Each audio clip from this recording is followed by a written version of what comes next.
Assalamualaikum warahmatullahi wabarakatuh. Halo teman-teman, walau habari, balik lagi di channel YouTube Ririntan Nuangna.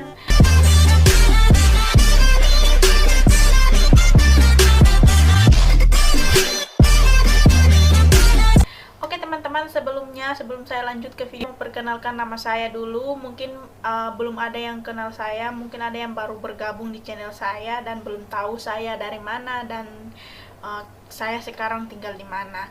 Nah, pertama-tama perkenalkan, nama saya Ririn Kumba, biasa dipanggil Ririn, dan saya itu berasal dari Sulawesi, tepatnya di Gorontalo, teman-teman. Nah, saya itu sekarang tinggalnya di Cina bersama suami dan anak saya. Saya itu di Cina sudah mau 3 tahun, teman-teman. Saya tinggal di Cina sudah mau 3 tahun, belum pernah pulang ke Indonesia. Nah, di video kali ini kira-kira saya bikin video apa? Nah, video ini saya mau buat pengalaman saya atau cerita saya pertama kali ke Cina, teman-teman. Atau biasa kayak yang disebut tuh kultur shock, yang maksudnya kebiasaan orang Cina yang bikin saya shock begitu, teman-teman. Oke teman-teman, ada di sini sudah beberapa yang saya kumpul. Oke, yang pertama teman-teman yang bikin saya shock, kalau di luar negeri itu atau di Cina itu, tepatnya saya tinggal di sini tuh, mereka kalau mau buang air besar BAB, mereka itu di WC itu tidak ada yang namanya selang buat cebok, tidak ada selang begitu, selang air, teman-teman. Nah, jadi mereka tuh ceboknya pakai tisu, teman-teman. Mungkin kalian juga sudah pernah dengar, sudah tidak asing lagi ya kalau orang cebok pakai tisu. Kebetulan, teman-teman, karena saya ini kan berasal dari kampung, jadi saya itu tidak tahu kalau di luar negeri itu atau di Cina itu orangnya ceboknya pakai tisu. Saya itu kan tidak tahu itu ya, teman-teman. Nah, jadi saya tuh shock dong pertama kali saya ke sana. Terus saya mau cebok gimana, teman-teman? Mau ceboknya gimana? Dan WC-nya itu WC jongkok, bukan WC dulu ya. Kalau WC jongkok saya biasa sih. Nah, si baby nangis, tunggu bentar. Oke, lanjut. WC jongkok saya sudah biasa ya, teman-teman. Dari kampung juga pasti berak jongkok. Oke, jadi lanjut ya, teman-teman. Tadi baby agak rewel. Tadi sudah sampai mana? Oke, di WC, teman-teman. Kalau bicara soal WC jongkok itu saya sudah biasa ya, jongkok. Di kampung juga buang air besar pasti jongkok, teman-teman. Nah, yang bikin mungkin di pikiran teman-teman ada yang bertanya, terus saya ceboknya gimana? Biasa kan kalau dari Indonesia kan kita itu biasa ceboknya pakai air. Nah, sekarang kan sudah tinggal di Cina. Terus bagaimana dengan saya? Ceboknya tuh bagaimana, teman-teman? Saya waktu kesini itu pada musim dingin kan, teman-teman. Januari ya, teman-teman. Itu kan musim-musim lagi dingin-dinginnya ya di Cina. Nah, saya itu kalian tahu kalau mau cebok bagaimana? Mungkin ini kalian kalau dengar saya mungkin agak jijik ya, teman-teman. Tapi saya bicara ini yang sejujurnya yang saya alami ya, teman-teman. Saya itu ceboknya, teman-teman, kan kalau habis BAB itu, teman-teman, terus saya pakai tisu. Terus habis pakai tisu saya cebok pakai air. Kalian tahu saya pakai air apa? Air hangat. Saya ceboknya pakai air hangat, teman-teman. Karena kalau pakai air dingin kan tidak mungkin. Air dingin itu, kalian tahu air dingin bukan air dingin biasa ya. Air dingin yang udah es, air es, kalian tahu air es kan? Kan nggak mungkin juga kita cebok pakai air es ya, teman-teman. Di Cina tuh kalau musim dingin airnya memang dingin sekali. Mungkin lewat es lah. Nah, jadi teman-teman, kalau saya mencebok, saya ambil air dingin setengah, air panas setengah. Jadi dicampur, jadi kan jadi air hangat. Terus saya ceboknya pakai air hangat, teman-teman. Dan ada juga sabunnya ya, tentu di WC ada sabun, jadi pakai air hangat, teman-teman, saya ceboknya. Oke, jelas ya, teman-teman. Kalau saya di Cina, pertama kali saya ke Cina, ceboknya saya pakai air hangat. Kalau sudah musim panas begini ya bisa ya pakai air dingin ya. Airnya malahan sekarang itu musim panas, panasnya memang panas luar biasa ya, teman-teman. Oke. Dan saya lagi mau cerita, teman-teman, masih seputaran situ. Saya ke Cina lalu itu, teman-teman, posisi WC-nya di rumah mertuaku itu yang di kampung, teman-teman. WC-nya itu tidak ada pintu, teman-teman. Kalian tahu kan pintu kayak di belakang begitu kan ada dia punya pintu kan, tutup. Tapi teman-teman, di WC waktu di WC-nya rumah yang di kampung suamiku itu, di mama mertuaku di rumah. Bagaimana mas cerita? Aduh, saya agak ini. Maksudnya di pintu WC itu tidak ada pintu WC teman-teman. Kalian tahu kain kayak horden begitu, tapi bukan horden, kayak pampele pintu. Pintunya cuma cuma ditutup pakai kain teman-teman. Nah saya tuh saya kan mau di dalam WC itu saya agak was-was teman-teman. Siapa tahu mungkin orang lihat nggak ada orang di dalam WC, nah jadi masuk saja, tidak pikir ada orang ya kan. Nah di situ teman-teman saya mau berak bagaimana ini, mau BAB bagaimana, mau buang air kecil bagaimana. Ini kan tidak ada pintunya, cuma jadi kalau mau masuk di dalam WC itu cuma lampunya dinyalain. Nah, pintu kalau dinyalain lampu orang sudah tahu, oh di dalam ada orang teman-teman. Tapi saya tetap di situ memang ragu teman-teman. Tapi untungnya kan suamiku kan mama mertuaku rumahnya itu ada 3 tingkat di desa. Jadi di atasnya itu ada WC juga teman-teman, dekat dengan kamar saya dan suami saya. Nah jadi saya kencing saya buang, maaf ya teman-teman, saya buang air besar sama buang air kecil itu di WC yang di atas dekat kamar kami teman-teman. Jadi kalau saya sementara duduk ngumpul-ngumpul dengan keluarga, kalau tiba-tiba kebelet, saya naik lagi deh ke atas, ke tangga ke lantai 2 buat buang air besar sama ini. Nah terus teman-teman, kata suamiku, papa mertuaku lihat saya kayak tidak nyaman teman-teman waktu itu, karena pintu WC kan tidak ada. Jadi papa mertuaku lihat saya kayak tidak nyaman. Jadi sudah beberapa hari kemudian pintu WC-nya sudah dibikin pintu ya teman-teman, sudah ada pintu, memang sudah dibikin. Nah baru setelah itu saya bisa buang air besar sama buang air kecil di situ teman-teman. Jadi hati saya sudah agak lega ya teman-teman, kan udah ada pintu ya, udah bisa dikunci. Jadi di situ saya sudah ya lumayan lah, daripada yang kemarin-kemarin kan tidak ada pintu sama sekali, cuma kain. Itu pun kainnya cuma sampai di bawah, tidak sampai ke bawah ya teman-teman, agak gantung. Ya, ini kan pintunya. Terus kainnya itu cuma agak sampai situ. Sementara kan di sini masih ada kan kayak lubangnya gitu, kayak ada lubang yang bisa kelihatan gitu teman-teman. Jadi papa mertuaku beli dia punya pintu dan pasang pintu di toiletnya itu teman-teman. Oke, kita lanjut ke yang kedua ya teman-teman, yang bikin saya shock juga. Itu yang pertama ya teman-teman. Jadi kira-kira menurut kalian akan betah tidak tinggal di Cina kalau dalam keadaan begitu teman-teman? Oke ya lanjut. Tapi alhamdulillah sudah dilewati ya teman-teman. Sudah saya sudah mau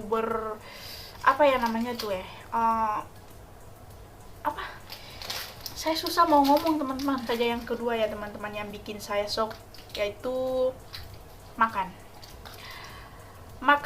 Kalau kita kan di Indonesia teman-teman, makannya kita itu kan di piring teman-teman. Tapi di piring terus pakai sendok. Dan pas saya ke Cina teman-teman, ternyata itu semua berbeda, sangat berbeda.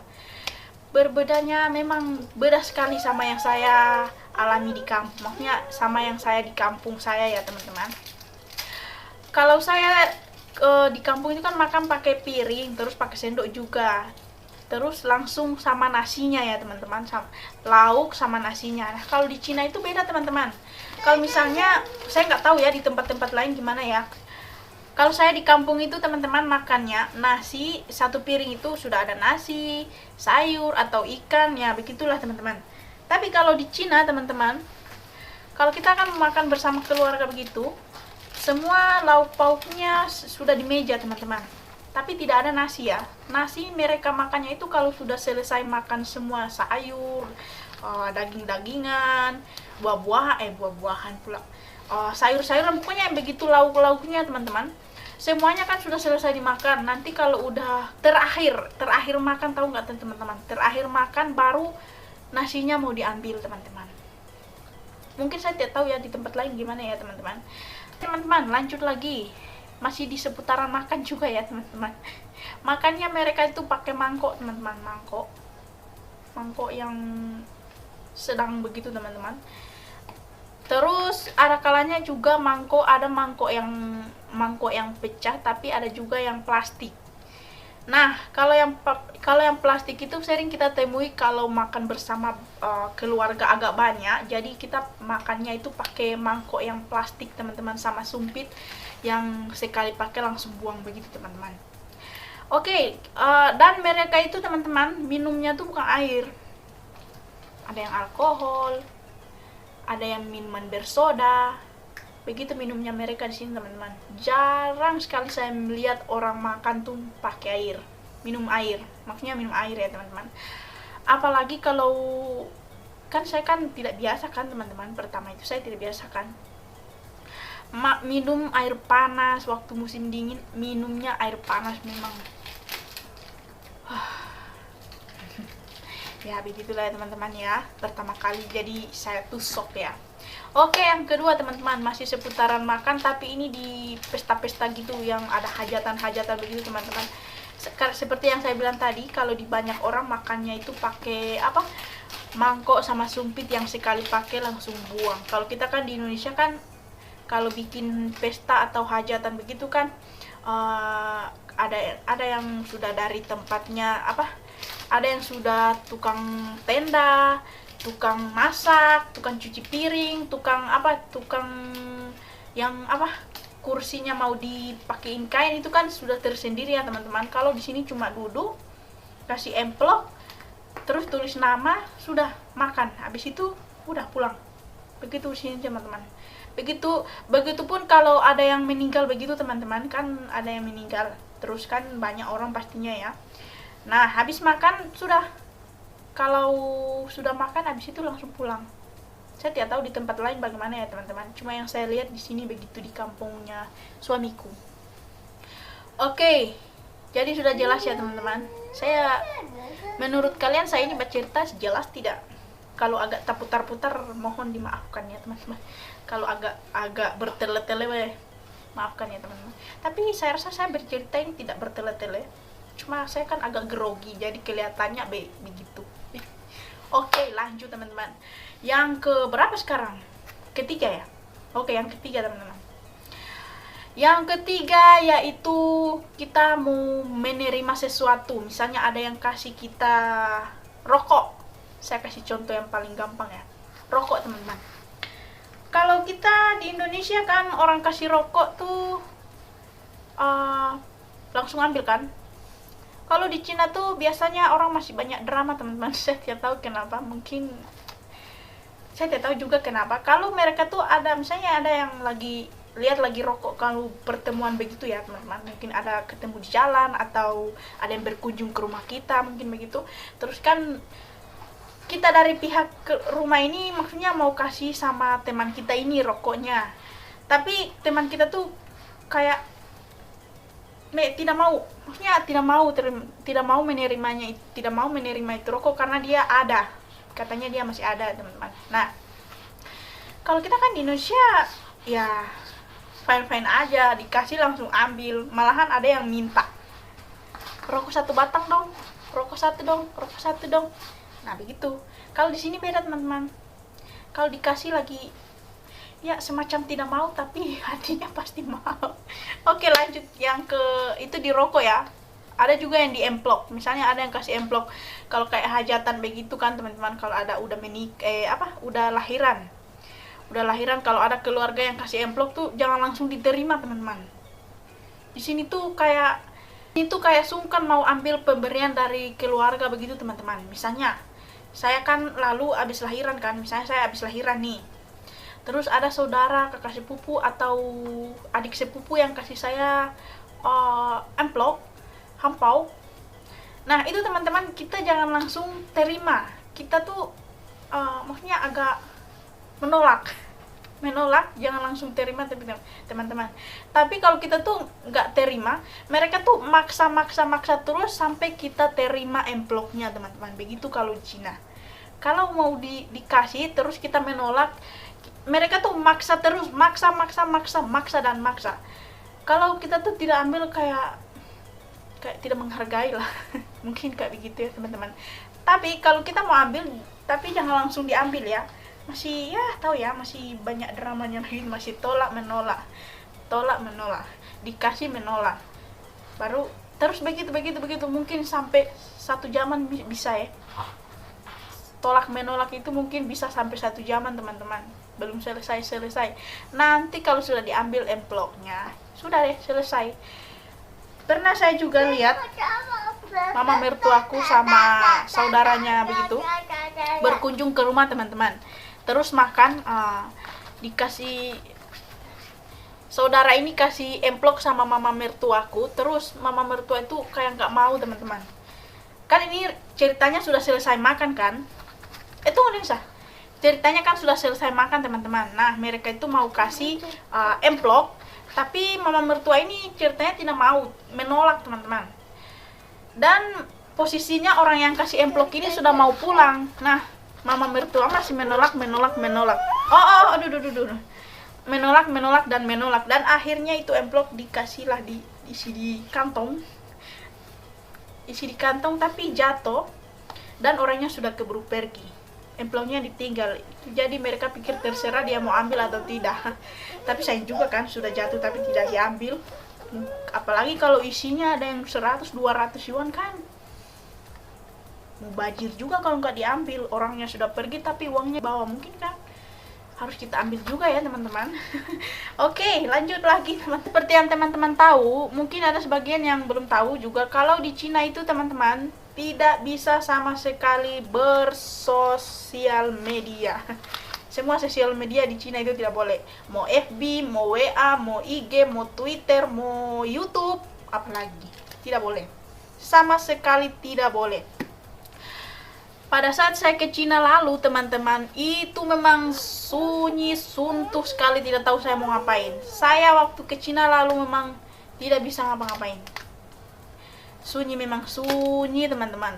Tapi kebetulan waktu itu pakai wifi di rumah suamiku yang di kampung itu kan ada wifi ya teman-teman. Jadi di situ bisa WA kebuka, tapi kadang bisa kadang tidak bisa. Jadi saya itu mau nelpon keluarga aku memang susah sekali. Pertama saya ke Cina, saya mau telepon sama orang tua saya kan, saya mau kabarin kalau saya sudah sampai di Cina, tapi tiba-tiba saya punya WA sama FB tidak boleh untuk berkabar sama mereka di kampung teman-teman. Jadi saya itu memang susah sekali mau komunikasi dengan keluarga saya yang ada di Indonesia pada waktu pertama kali saya ke Cina. Agak lama juga ya saya alamin itu, mungkin dari bulan 2020 kan saya kesini, 2020 terus Januari, Februari, Maret, April, 4 bulanan saya nggak sosmed teman-teman. WA bisa tapi kadang bisa kadang tidak bisa. Jadi saya itu memang dan pada saat itu saya main game karena saya tidak tahu mau ngapain, dan saya juga bahasa Cinanya tidak ada sama sekali. Saya ke Cina itu modal percaya sama suami saya saja, cuma begitu saya ke Cina. Oke, lanjut ya teman-teman. Jadi di Cina itu tidak bisa bersosial media teman-teman, semuanya tidak boleh ya teman-teman. Nanti sudah bulan keempat dari bulan Januari sampai bulan April, bulan 4 saya baru itu bisa buka FB sama YouTube pun YouTube belum bisa ya. Saya cuma waktu itu bisa FB sama Messenger terus sama WA. Waktu itu ya saya bisanya. Suamiku berinisiatif carikan saya kenapa ya di Cina itu tidak boleh sosial media. Jadi suamiku cari sampai akhirnya dia dapat salah satu aplikasi, yaitu pakai VPN. Mungkin kalian sudah tahu juga ya. Pakai VPN teman-teman baru semua boleh dibuka. Oke, saya lanjut lagi yang ke berapa ya? Keempat. Nah, saya juga di Cina juga teman-teman tidak boleh sembarangan begitu ya teman-teman. Kan ada di video saya beberapa orang yang komen waktu video saya yang jalan kaki teman-teman ke tempat kerjanya suamiku. Ada yang komen begini, nggak takut mbak jalan-jalan sendirian terus udah malam, emang nggak takut diculik atau dirampok begitu teman-teman. kalau di Cina, selama saya di Cina teman-teman, saya belum pernah dengar orang yang rampok. Saya belum pernah ya teman-teman, bukan mau minta-minta ya, tapi belum pernah. Karena teman-teman, kenapa? Karena di Cina itu CCTV di mana-mana teman-teman. Jadi kalau kayak preman-preman itu tidak ada kesempatan buat copet. Oke, CCTV di mana-mana teman-teman. Jadi kita tuh kayak kalau kayak perampok itu tidak bebas ya. CCTV itu di jalan itu ada di mana-mana di jalan, apalagi paling banyak. Jadi tidak gampang ya teman-teman, mau merampok atau copet begitu teman-teman, tidak gampang karena CCTV-nya ada di mana-mana. Paling baru 5 menit rampok sudah polisinya sudah datang langsung gebukin di tempat itu juga. Oke ya teman-teman, sudah jelas ya di sini di Cina itu CCTV di mana-mana, jadi tidak bisa sembarangan begitu ya teman-teman. Dan yang kelima yaitu bayar atau apa begitu, transaksi, saling bayar, saling transaksi begitu teman-teman, itu tidak pakai uang tunai, uang kertas begitu teman-teman. Kita tuh pakainya di aplikasi WeChat. Maaf kalau penyebutan saya salah. Kita tuh pakai aplikasi WeChat teman-teman buat bayar begitu. Misalnya kalau kita ke warung atau ke supermarket terdekat beli sesuatu itu kita bayarnya pakai HP. Terus ada dia punya semacam gitu, bayar ya sebentar, kayak link begitu teman-teman, tapi bukan link sih, saya tidak tahu namanya, maaf ya, saya kan orang kampungan jadi kurang tahu begitu. Oke ya teman-teman, maaf baby ini agak rewel soalnya dia baru bangun tidur teman-teman, masih mau basuh susu, tapi saya masih bikin video jadi kasih selesai dulu videonya baru dia tidur ulang. Oke ya teman-teman, lanjut di mana tadi ya, beli bayar begitu teman-teman, pakai HP ya teman-teman, pakai aplikasi WeChat. Maju. Dulu mau tidur dulu. Mau tidur dulu. Tidak ada yang pukul nangis. Mama tidak pukul nangis. Mana yang mana? Yang ini. Nyamuk gigi teman-teman. Nih Kak. Nyamuk gigi. Lihat teman-teman ini. Nyamuk ada gigi Tinunu. Nyamuk ada gigi. Yang ini. Astaga teman-teman nyamuk gigi tidak bisa. Oke, lanjut. Oke ya teman-teman, jadi saya rasa kalian juga sudah paham ya kalau soal bayar itu tidak pakai uang tunai, uang kertas begitu ya teman-teman. Biasa kan kita di Indonesia bayar pakai uang kertas, uang tunai ya teman-teman. Kalau di Cina itu bayarnya pakai aplikasi lewat aplikasi WeChat. Jadi kita bayarnya pakai itu teman-teman. Nanti kalau ada yang mau menikah dengan orang Cina atau ada yang mau berlibur ke Cina, nonton video saya ini mungkin sudah agak sedikit paham ya, atau sudah agak sedikit tahu. Oke. Nah itu ya teman-teman yang saya bahas. Nanti saya lanjut part 2. Saya akan lanjutkan part 2-nya ya teman-teman, part 2. Oke. Selalu tunggu video kami ya teman-teman, tunggu video selanjutnya part 2-nya. Saya mau kasih tidur baby dulu karena dia lagi agak rewel, jadi videonya saya lanjut sebentar lagi untuk yang part 2-nya. Semoga kalian suka dengan video ini, semoga kalian suka dengan cerita saya, kultur shock saya pertama kali ke Cina dan berbaur dengan orang-orang sini ya teman-teman, berbaur dengan keadaan. Oke. Berbaur dengan keadaan yang di Cina, berbaur dengan perbedaan-perbedaan yang ada di Cina. Sebenarnya masih banyak ya teman-teman saya mau ceritakan, cuman saya agak-agak lupa lain ya teman-teman. Jadi cuma yang intinya, yang paling penting saja yang saya ceritakan di sini. Semoga teman-teman semua suka dengan cerita saya hari ini. Jangan lupa yang baru bergabung, jangan lupa di like, komen, dan subscribe ya teman-teman. Dan yang baru bergabung saya ucapkan selamat datang, selamat bergabung di channel saya. Semoga kalian betah dan dukung terus channel kami agar bisa berkembang ke depannya teman-teman. Dan bila ada saran atau kritikan boleh juga ditulis di kolom komentar ya teman-teman. Tapi saran dan kritikannya itu yang sopan-sopan ya teman-teman. Karena beberapa hari kebelakangan ini saya ada dapat komentar yang bikin saya down, yang bikin saya sedikit sakit hati, tapi saya tidak ambil pusing itu ya teman-teman. Ya harus minta cucu nak. Ya karena beberapa hari ini ya teman-teman, seperti yang saya bilang tadi, saya sudah mendapat beberapa komen yang bikin hatiku itu tuh sakit banget ya teman-teman. Pesan saya untuk teman-teman semua ini ya, tetap selalu bersyukur, yakinlah rezeki tidak akan tertukar. Hari ini mungkin kita di bawah, kita tak akan tahu kalau kita hari ke depan-depannya lagi kita mungkin akan berada di atas ya teman-teman. Oke ya teman-teman, jangan lupa bersyukur untuk hari ini dan seterusnya. Kita ketemu di next video. Bye bye. Assalamualaikum warahmatullahi wabarakatuh. Bye bye.